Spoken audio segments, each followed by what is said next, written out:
All across the country, millions of families are waking up to a Britain in which they find it harder to get on. Whilst the government keeps telling people everything is fixed, many are finding that hard work no longer stops the pound in their pocket getting smaller or the bills getting harder to afford. Under David Cameron, gas and electricity bills have increased by more than £300 for an average family, whilst the energy companies are making huge profits. Meanwhile, childcare, not a luxury but an essential for millions of working families, gets harder to find and more expensive. Under David Cameron, the cost of a nursery place has risen 30%, and there are 500 fewer Sure Start centres and 35,000 fewer childcare places.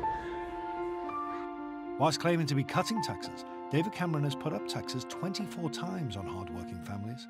His increase in VAT alone has cost the average family £450 by putting up the price of dozens of everyday essentials, a cost of living crisis for many working people.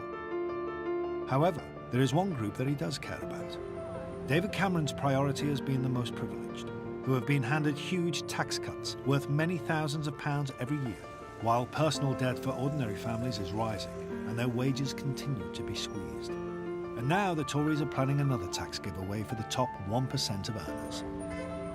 Thanks to the Liberal Democrats, the average young person is now going to leave university weighed down with more than £30,000 in student debts and loans.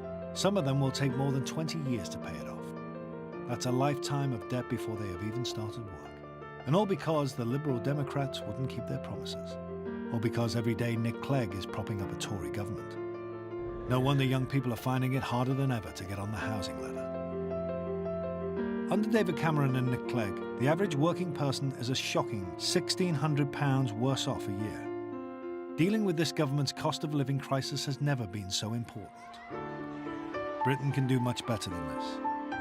Britain should work for hard-working people, not just a privileged few.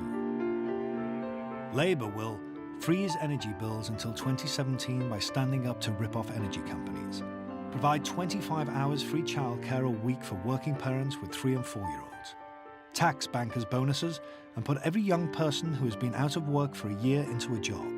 Get 200,000 family homes built each year. Labour. Hard-working Britain better off.